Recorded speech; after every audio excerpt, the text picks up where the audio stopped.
Bismillah, Assalamualaikum warahmatullahi wabarakatuh. Salam sejahtera untuk kita semua. Adik-adikku sekalian, saya Andi Sudimas Sulaiman, Gubernur Sulawesi Selatan, mengucapkan selamat datang dalam program Smart School Dinas Pendidikan Provinsi Sulawesi Selatan. Hari ini adik-adik sekalian akan mengikuti pembelajaran hybrid dalam program Smart School.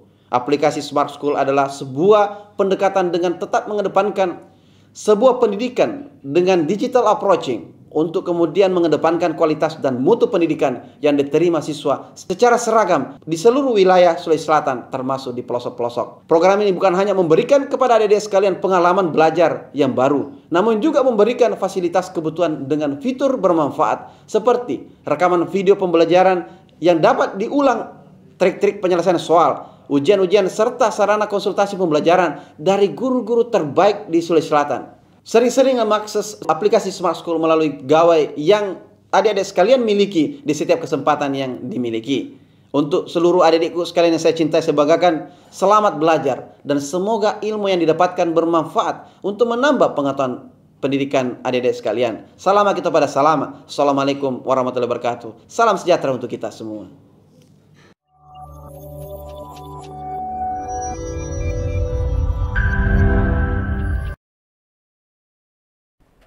Baik, bismillahirrahmanirrahim. Assalamualaikum warahmatullahi wabarakatuh. Salam sehat, salam bahagia untuk kita semua. Salam generasi smart, berkarakter, cerdas. Baik, anakku sekalian, kembali lagi kita di perjumpaan kita pada pagi hari ini pada materi atletik dengan nomor lompat. Bersama saya Bapak Amran SPD MPD.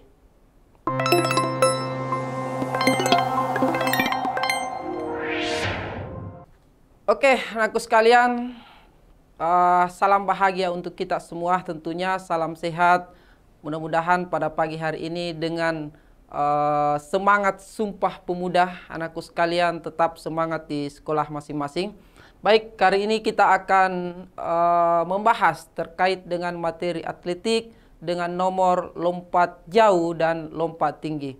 Anakku sekalian, kedua nomor lompat ini tentu bukan sesuatu yang asing buat anakku sekalian. Pada kelas-kelas sebelumnya kita telah membahas terkait dengan teknik dasar lompat jauh dan teknik dasar lompat tinggi. Tentu di kelas 12 ini anakku sekalian, kalian ditantang untuk kemudian merancang sendiri terkait dengan gerakan dan mulai dari awalan, kemudian tumpuan, melayan di udara sampai kepada pendaratan. Seperti itu anakku sekalian. Oke, seperti materi-materi lain tentunya ada karakter yang diharapkan anakku sekalian muncul dan kembangkan dari proses pembelajaran kita hari ini. Yang pertama tentunya adalah rasa hormat, kemudian bertanggung jawab, kemudian peduli, jujur, dan yang terpenting adalah menjadi warga masyarakat yang baik.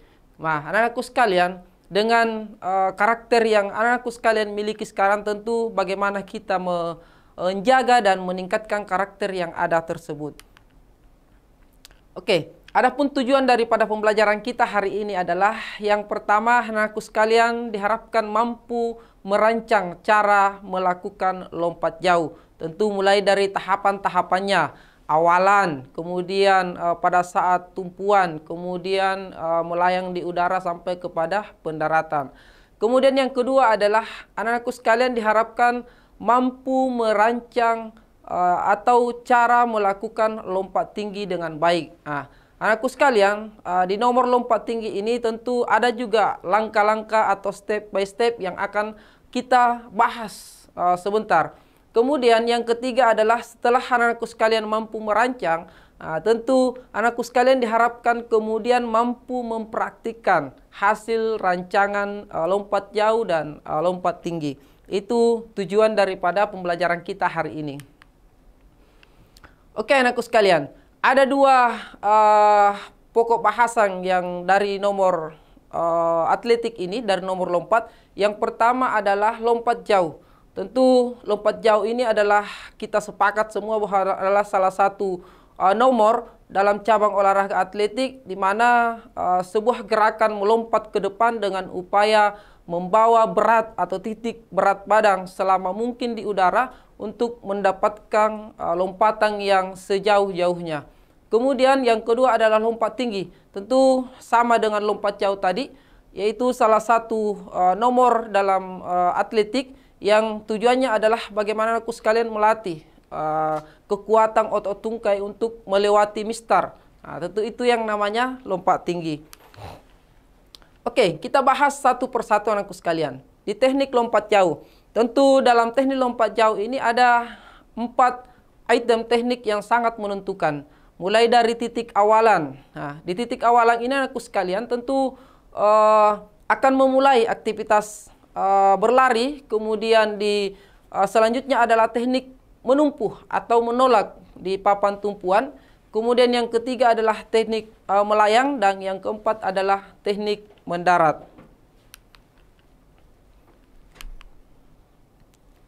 Oke, kita mulai dari teknik awalang. Anakku sekalian, di teknik awalang ini kalian ditantang untuk kemudian melakukan suatu gerakan yang menjadi penentu dalam melakukan lompat jauh.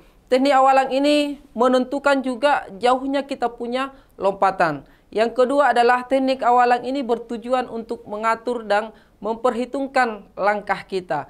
Nah, ini aku sekalian, pada saat kita melakukan awalan, tentu yang menjadi dasar kita adalah bagaimana kita menentukan kaki terkuat kita. Supaya pada saat kita berlari sebentar, tidak ada perubahan langkah yang terjadi. Nah, pada saat menumpuh di papan tumpuan, tidak terjadi salah keseimbangan. Kemudian yang ketiga adalah teknik awalan, di mana teknik awalan ini bisa mengatur langkah dengan baik. Itu yang saya katakan tadi, tidak ada perubahan langkah yang terjadi di tengah perjalanan pada saat kita berlari. Kemudian selanjutnya adalah posisi kaki pada awalan, juga tergantung dari kebiasaan masing-masing pelompat jauh atau masing-masing atlet. Jadi anakku sekalian, mungkin ada yang mempunyai kekuatannya di kekuatan larinya atau awalannya itu di sebelah kanan, boleh dimulai dari sebelah kanan, kemudian atau sebelah kiri. Kemudian awalan lari kita mulai dari pelan, kemudian kecepatan lari ditambah, dan pada akhirnya tidak ada perubahan langkah sampai ke titik tumpuan atau papan tumpuan. Jadi proses awalan ini tentu anakku sekalian bisa dilihat di gambar bahwa orang yang sedang melakukan atau gambar yang sedang memperagakan proses awalan ini pada yang diberi garis itu menentukan bahwa dia mempunyai langkah yang kekuatan di sebelah kanan. Tentu anakku sekalian harus melihat betul di mana kekuatan anakku sekalian pada saat melakukan proses awalan itu di lapangan lompat jauh, sehingga tidak ada kemudian perubahan langkah yang terjadi hingga sampai ke titik tumpuan, sehingga tidak mengurangi proses atau hasil lompatan yang akan kita capai nantinya. Kemudian yang selanjutnya adalah teknik menumpuh. Nah, setelah kita melakukan proses dari awalan, kemudian proses lari, tentu kita diperhadapkan pada papan tumpuan. Ya, yang pertama adalah tolakan lompat jauh dilakukan dengan salah satu kaki yang terkuat. Tentu berawal dari awalan tadi anakku sekalian, karena tidak ada lagi perubahan langkah, maka pas memperhitungkan langkah di papan tumpuan dengan menumpuh kaki yang terkuat. Nah, kemudian yang kedua adalah tolakan dimulai dari kaki bagian tumit kemudian berakhir di ujung jari. Sementara kaki yang berayun diangkat setinggi-tingginya atau setinggi pinggul dengan posisi lutut menekuk. Tentu anakku sekalian, pada saat kita melakukan tumpuan, pada saat itulah kemudian kita merilekskan kita punya badan, kemudian menjaga keseimbangan. Kemudian yang ketiga adalah posisi badan saat menumpuh tidak terlalu condong juga ke depan, sehingga berat badan sedikit berada di depan dengan titik tumpuh. Dicondongkan badannya supaya posisi pada saat kita ingin melompat itu tidak menyebabkan hilang keseimbangan. Kemudian pandangan mata yang mengarah ke depan dilakukan dengan teknik menumpuh dengan berulang-ulang. Tentu anakku sekalian, ketika proses dalam lompat jauh ini dilakukan secara berulang-ulang, continue, tentu kita berharap mendapatkan hasil yang maksimal sehingga tidak ada perubahan langkah sampai ke pada saat kita melakukan tolakan atau tumpuan. Oke, selanjutnya adalah teknik melayang. Nah, pada saat setelah kita melewati dua tahap tadi, awalan kemudian tolakan, Pada saat kita di udara tentunya kita ingin mempertahankan keseimbangan badan agar dapat melayang selama mungkin atau lebih lama sehingga mendapatkan hasil lompatan yang jauh. Kemudian selanjutnya adalah menggunakan cara berjalan di udara. Ketika badan sedang melayang atau diayungkan kaki ke belakang dengan kuat ke arah atas. Tentu anakku sekalian, pada saat kita melayang tentu ada gaya-gaya yang bisa kita lakukan. Mungkin sebentar kita akan bahas satu persatu. Gaya misalnya berjalan di udara bisa agar proses lompatan yang kita maksimalkan tadi dapat berjalan sesuai dengan yang kita rencanakan.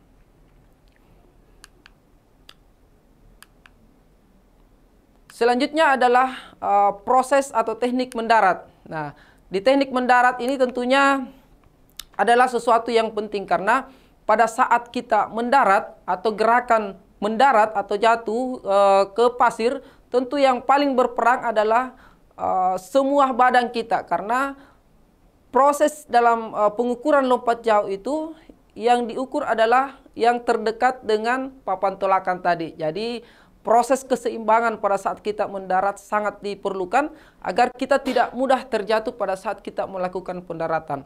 Oleh karena itu, latihan yang banyak, latihan yang terstruktur tentunya membantu kita untuk melatih atau membuat kita seimbang pada saat kita melakukan pendaratan. Nah, seperti yang digambar anakku sekalian, tentu proses pendaratan yang kadang membuat kita jatuh, tentu yang dijaga adalah agar kita tidak jatuh ke belakang. Nah, tentu anakku sekalian, ketika melakukan latihan keseimbangan yang baik, tentu bisa berdiri dengan sempurna atau bisa juga jatuh tetapi jatuhnya terdorong ke depan bukan ke belakang sehingga tidak mengurangi hasil lompatan. Selanjutnya adalah jenis gaya dalam lompat jauh. Ada gaya-gaya yang bisa kita lakukan dalam lompat jauh. Yang pertama adalah lompat jauh gaya jongkok. Ini gaya yang paling sering dan biasa kita lakukan karena tidak terlalu menggunakan banyak proses gaya di dalamnya. Cukup melakukan lompatan dengan menggantung, kemudian sampai pendaratan dengan jongkok. Kemudian selanjutnya adalah lompat jauh gaya menggantung. Jadi anakku sekalian, pada saat kita melakukan proses lompat jauh gaya menggantung ini, seperti yang nampak di layar anakku sekalian, bisa dilihat bagaimana kita menggantungkan kita punya badan sehingga melakukan mendarat dengan baik. Selanjutnya adalah lompat jauh gaya berjalan di udara. Ini yang unik anakku sekalian karena kita diibaratkan seperti sedang berjalan di atas udara. Tentu biasanya ketika keseimbangan baik, pada saat kita melakukan tumpuan, kita bisa menambah kekuatan atau ukuran lompatan kita dengan berjalan di udara.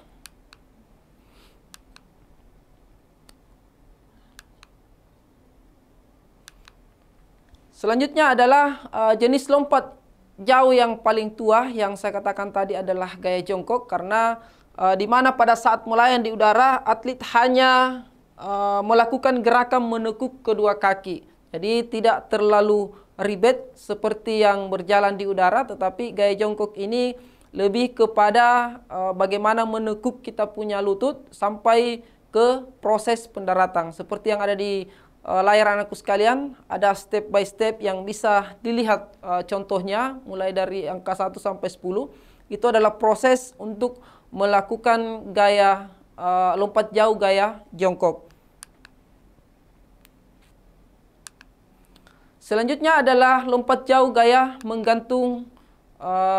Dalam lompatan gaya menggantung ini anakku sekalian, kita mulai dari awalan tentunya dengan kecepatan maksimal dan tolakan yang sangat kuat, tentu akan menghasilkan gaya yang betul-betul menggantungkan diri.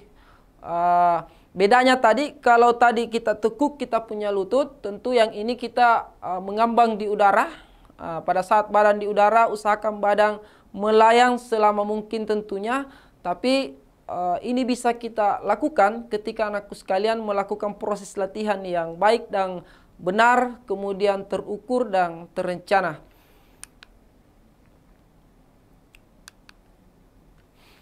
Selanjutnya adalah lompat jauh gaya berjalan di udara. Seperti yang saya bahasakan tadi bahwa lompat jauh gaya berjalan di udara ini sangat unik karena memang ketika kita melihat secara sepintas orang yang melakukan proses lompatan ini seperti orang sedang berjalan, tapi bedanya karena di atas di udara. Pada saat badan melayang di udara tentunya kita mencoba mengayunkan kaki dan kaki yang terkuat itu tentunya yang akan melakukan pendaratan sehingga terjadi proses keseimbangan di dalam lompat jauh dan tidak mudah terjatuh. Tentu anakku sekalian, sekali lagi bahwa proses gaya yang kita lakukan di lompat jauh itu bisa kita maksimalkan dan bisa kita capai dengan baik ketika kita melakukan proses latihan yang benar.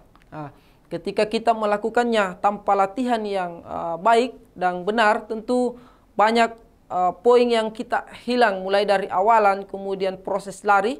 Bisa saja pada saat kita proses lari, kita mengubah langkah sehingga pada saat melakukan tumpuan, kita kehilangan keseimbangan. Oleh karena itu dengan latihan yang baik dan terukur, tentu akan membantu kita untuk tidak mengurangi kita punya kekuatan dalam lompat. Oke anakku sekalian, setelah kita membahas terkait teknik, terkait gaya, tentu kita tidak lupa juga membahas peraturan. Tentu kita sepakat bahwa di kelas-kelas sebelumnya mungkin aku sekalian sudah paham betul mulai dari lapangan, peraturan tempat, karena ada dua proses atau peraturan dalam lompat jauh itu, peraturan tempat dan peraturan umum. Kalau peraturan tempat itu tentunya menyangkut masalah lapangan yang akan kita akan tempati. Mulai dari awalan, tentu lintasan awalan lompat jauh itu lebarnya sekitar 1,22 meter, kemudian panjangnya 40 meter, kurang lebih 40 meter. Tapi tentu tergantung dari kondisi di sekolah masing-masing. Kemudian papan tolakan itu panjangnya sama dengan lebar tadi, 1,22 meter, sama dengan lintasan lompat jauh. Kemudian tebalnya sekitar 10 cm. Kemudian tempat pendaratan sama, kita menggunakan pasir, bak pasir yang membuat kita lebih nyaman untuk melakukan pendaratan. Kemudian peraturan umum. Nah, bila peserta lompat jauh lebih dari 8 orang, setiap peserta diperbolehkan melompat sebanyak 3 kali. Namun ketika kurang dari itu atau lebih dari itu, aku sekalian bisa dikondisikan di sekolah masing-masing. Nah, kemudian hasil lompatan diukur dari bekas anggota tubuh terdekat dari bak pasir atau dari papan tolakan tadi. Makanya ketika kita kehilangan keseimbangan pada saat pendaratan, diusahakan jangan jatuhnya ke belakang sebelum sebelum keluar dari bak pasir. Karena yang akan dihitung terakhir adalah bagian tubuh yang paling menyentuh, yang paling mendekati dengan papan tolakan. Nah, seperti itu. Nah, kemudian setiap peserta diberi waktu 1 giliran selama 1 menit. Kemudian lompatan sama ditentukan dan melihat lompatan yang terbaik. Jadi ketika anakku sekalian sudah mengulang, kemudian dilihat hasil lompatan yang paling baik, itu yang kita ambil dan jadikan lompatan terjauh. Oke anakku sekalian, jadi ada faktor-faktor yang mempengaruhi dalam lompat jauh. Yang pertama adalah kecepatan. Kecepatan di sini sangat menentukan karena pada saat kita melakukan lompat jauh itu diawali dengan berlari atau dari awalan. Di awalan ini kemudian kita berlari pelan, kemudian cepat. Disinilah latihan kecepatan itu sangat diperlukan. Kemudian yang kedua adalah kekuatan. Dan ketiga adalah daya ledak. Daya ledak ini sesuatu yang sangat penting pada saat kita menumpuh, pada saat kita melakukan tolakan, karena di sana membutuhkan proses daya ledak yang baik supaya menghasilkan lompatan yang maksimal. Kemudian yang ketiga adalah keseimbangan. Anakku sekalian, keseimbangan di sini mulai dari awalan, kemudian menumpuh, terlebih lagi pada saat kita melakukan pendaratan. Dan yang ketiga adalah keterampilan, dan yang terakhir adalah koordinasi. Tentu faktor-faktor ini aku sekalian, ketika kita latih dengan baik, kita akan mendapatkan hasil yang maksimal. Ada langkah-langkah untuk melatih itu semua, mulai dari melatih kecepatan, kekuatan, daya ledak, keseimbangan, keterampilan, dan koordinasi. Baru kita gabungkan untuk melakukan proses lompat jauh. Nah, ada bentuk-bentuk latihan yang mungkin anakku sekalian bisa lakukan di sekolah.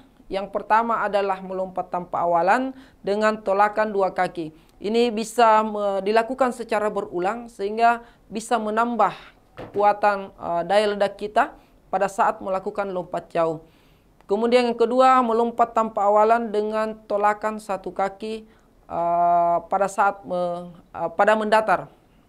1 kaki mendatar. Jadi aku sekalian, pada saat kita melakukan melakukan latihan lompat jauh, tentu kita berharap bahwa ada hasil yang kita dapat, ada hasil yang kita raih dari proses latihan yang kita lakukan untuk meningkatkan atau melakukan peningkatan lompatan jauh. Kemudian selanjutnya adalah melompat yang tinggi, bisa dengan membantu dengan meraih sasaran misalnya. Itu bisa membantu kita untuk menambah lompatan kita. Kemudian yang terakhir adalah melompat sejauh-jauhnya dengan awalan berlari. Tentu anakku sekalian betul-betul melakukan proses latihan. Ada banyak bentuk latihan yang anakku sekalian bisa tiru dan bisa lihat, bisa menambah referensi baik di buku dan di internet. Anakku sekalian sisa mengembangkan kompetensinya melalui proses literasi. Oke, kita masuk di lompat tinggi. Anakku sekalian, di lompat tinggi ini adalah salah satu nomor dalam atletik yang tentunya hampir sama step by stepnya dari lompat jauh tadi. Bedanya yang tadi kita melompat ke depan, kalau yang ini kita akan melompat ke atas. Mulai dari awalan, kemudian tolakannya, kemudian pada saat melewati mistar, sampai ke pada saat pendaratan di atas matraks.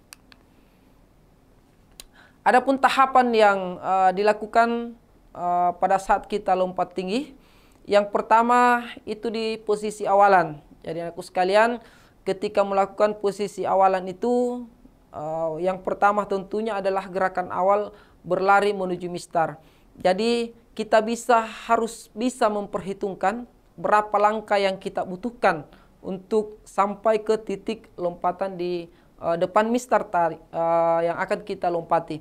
Kemudian yang kedua adalah posisi telakan. Jadi gerakan tumpuan kaki pada lantai dasar untuk menekan badan kita menuju ke atas mistar. Daya ledak hadir di sana untuk membuat tubuh kita terangkat dari tanah sehingga kita bisa melewati mistar tersebut.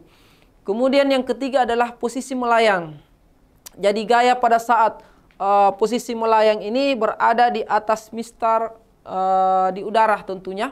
Jadi bagaimana memposisikan tubuh kita, mengontrol dan menseimbangkan kita punya badan pada saat kita melayang di atas mistar. Kemudian selanjutnya adalah posisi mendarat. Nah, ini penting karena pada saat kita terjatuh atau badan kita terjatuh, tentu diupayakan tetap dalam area matraks. Kadang kita melompat ketika tidak terlalu seimbang pada saat kita melakukan tolakan, kadang kita keluar dari matraks. Oleh karena itu, lagi-lagi proses latihan sangat menentukan untuk memperlihatkan bahwa kita berada di posisi pendaratan yang benar. Oke, ada gaya dalam lompat tinggi anakku sekalian. Ada 4 yang saya tampilkan di sini gaya dalam lompat tinggi. Yang pertama adalah gaya guling. Ini yang paling sering atau biasa kita lakukan karena tidak terlalu ribet.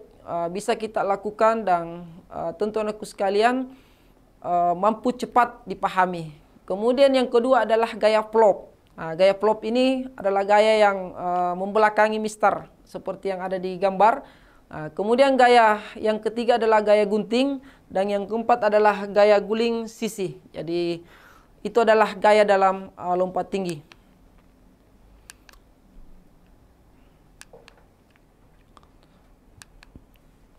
Selanjutnya adalah gaya guling. Jadi gaya guling ini adalah merupakan gaya di mana badan kita melewati tiang dengan cara diputar dan dibalikkan lagi. Seperti yang nampak di gambar anakku sekalian, bisa dilihat bagaimana seorang pelompat itu memulai ledakan atau lompatan di angka 1 sampai diakhiri di angka 7. Teknik ini dilakukan dengan mengambil jarak awalan dari samping antara 4 sampai 10 langkah atau bahkan bisa lebih tergantung dari kebiasaan si pelompat. Kemudian posisi pinggang usahakan lebih tinggi dibandingkan dengan posisi kepala. Jadi ini adalah gaya guling. Jadi ketika melewati mistar, maka dicoba untuk kemudian menggulingkan kembali kita punya badan. Kemudian selanjutnya adalah posisi dilanjutkan dengan menggulingkan badan. Pertama adalah bagian punggung, tangan, dan terakhir pada bahu. Jadi proses pendaratan yang nantinya itu diakhiri dengan bahu. Jadi proses penggulingan di atas mistar itu diawali dengan bagian punggung, tangan, dan diakhiri dengan pada bahu. Seperti itu anakku sekalian di gaya guling.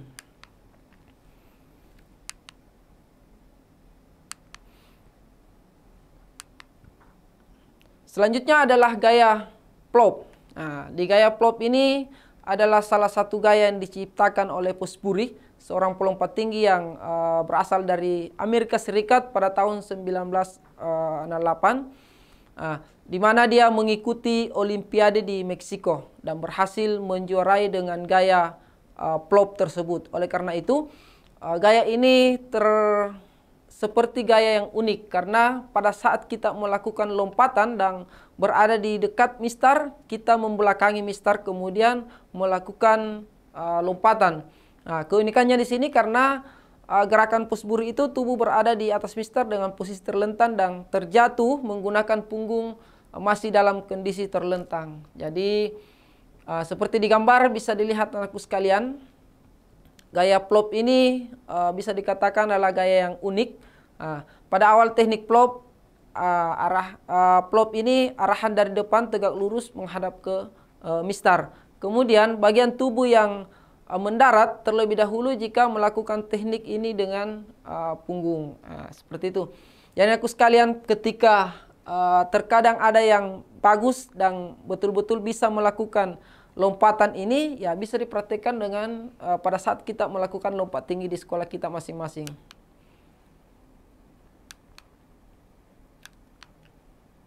Selanjutnya adalah gaya gunting.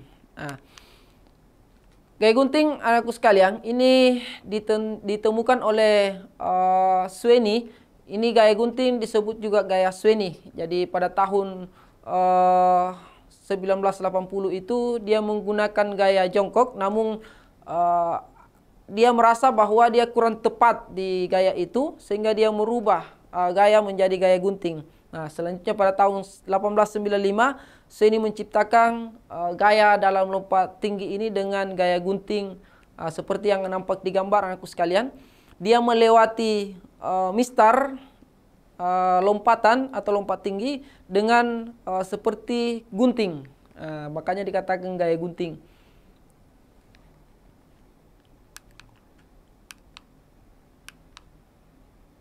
Oke, selanjutnya adalah gaya guling sisi.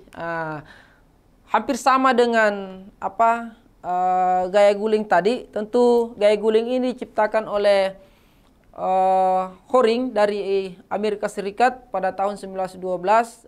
Lompat tinggi menggunakan gaya guling sisi ini saat kita melewati mistar, posisi kepala kita cenderung lebih rendah dari pinggul kita, sehingga anakku sekalian pada saat melakukan, kalau tadinya kita berhadapan dengan mistar pada saat gaya guling biasa, di gaya guling sisi ini sedikit menyamping pada saat kita melewati mistar. Seperti yang nampak di gambar anakku sekalian, mulai dari urutan 1 sampai 7, terlihat jelas bagaimana pada saat kita melakukan gaya guling sisi ini. Gaya ini tidak bisa berkembang karena berbenturan dengan aturan yang berlaku. Jadi biasanya ada teman kita yang bisa melakukan ini, tapi pada saat perlombaan terkadang berbenturan dengan aturan yang ditetapkan. Oleh karena itu proses gaya guling sisi ini tidak terlalu berkembang, dan bahkan memang tidak berkembang karena berbenturan dengan aturan.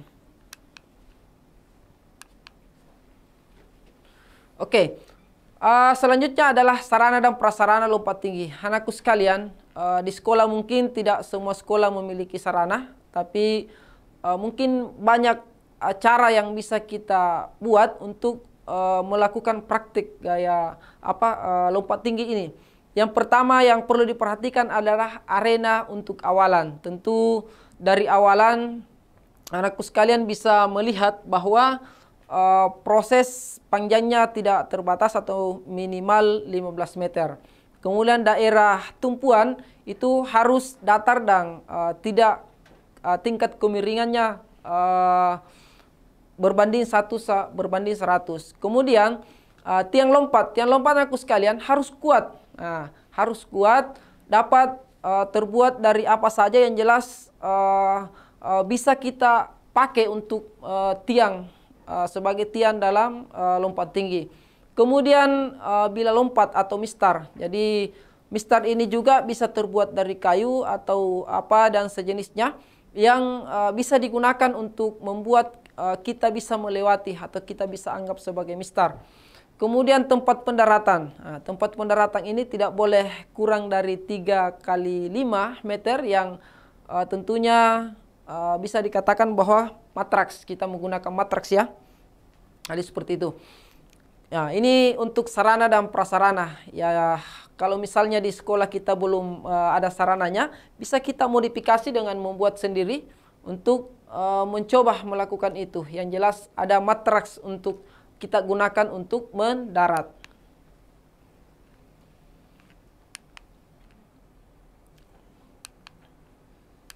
Oke, bentuk-bentuk latihan yang bisa kita lakukan di lompat tinggi. Yang pertama adalah latihan jumping jack, kemudian latihan gerakan single dip, kemudian latihan burpee dan latihan lompatan linear, kemudian latihan squat jump.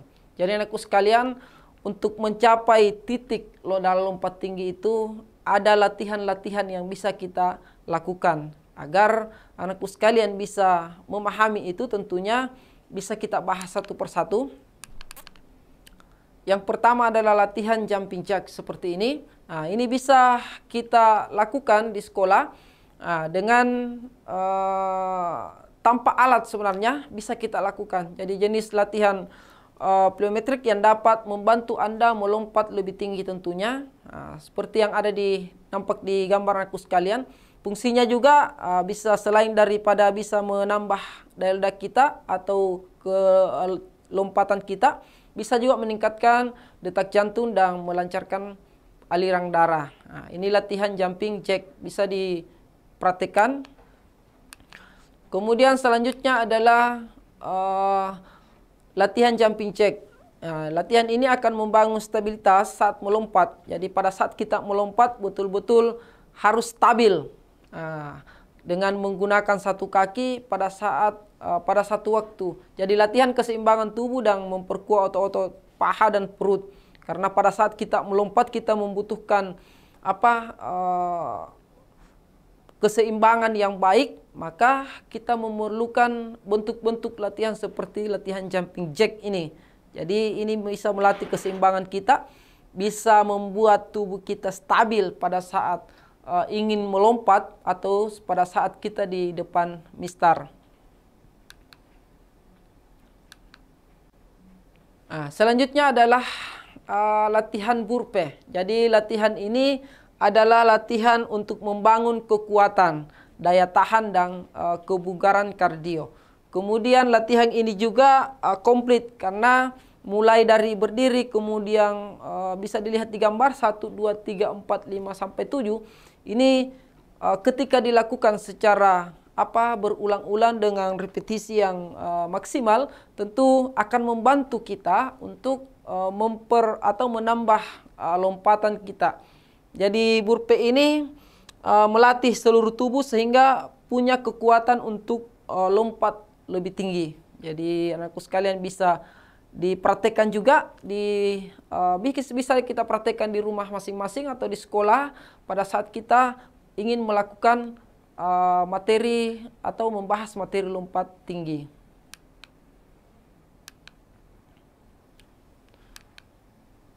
Selanjutnya adalah latihan lompatan linear. Di sini latihan ini menargetkan inti, pinggul, dan paha. Jadi pada saat kita ingin melakukan lompatan, tentu anakku sekalian harus melihat atau memperhatikan bahwa pinggul paha kita harus betul-betul terasa ringan pada saat kita melakukan lompatan. Kemudian mengintensifkan latihan ini dengan melakukan lompatan berikutnya secara segera pada saat mendarat. Jadi proses pendaratan pada saat kita lompat tinggi itu juga sangat penting karena supaya kita tidak mudah cedera pada saat melakukan pendaratan.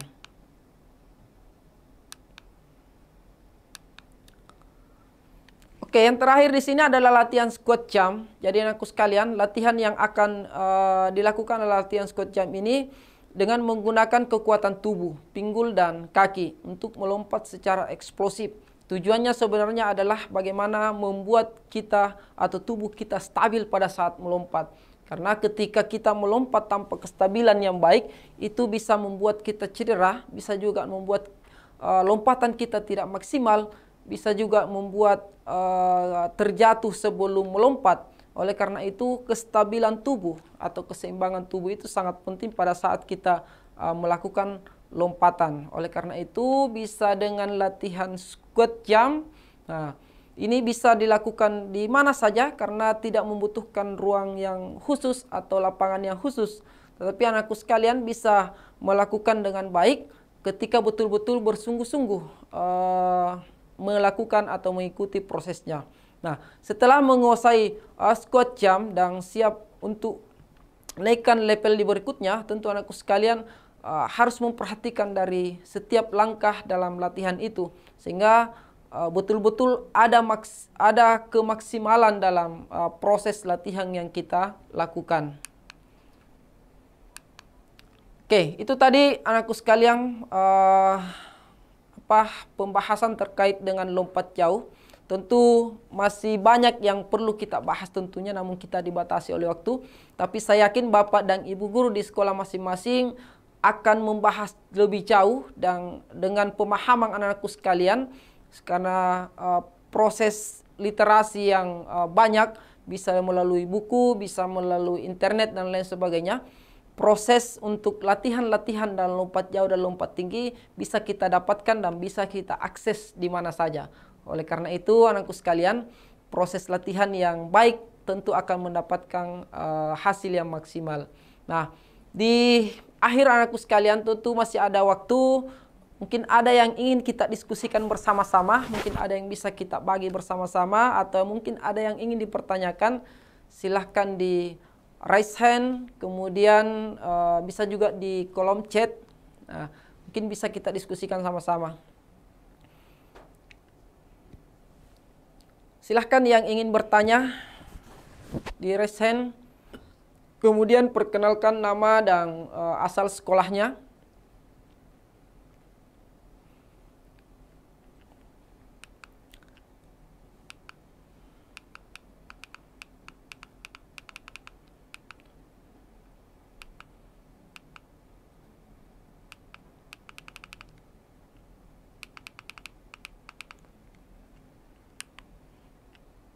Oke, sambil menunggu yang ingin bertanya anakku sekalian, kita kembali dulu ke lompat jauh tadi.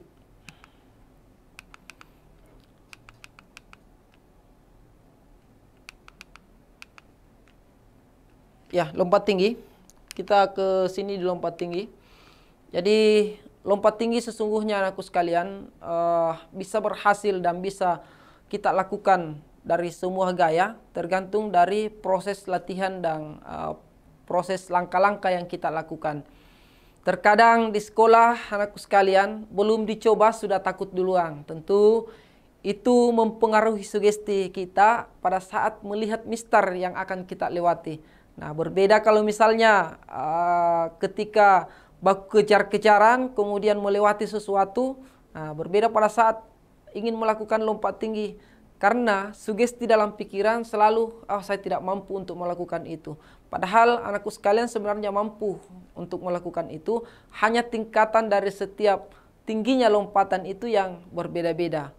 Nah, silahkan yang ingin bertanya bisa langsung raise hand atau langsung di kolom chat. Nah, kemudian selanjutnya ada pertanyaan di kolom chat.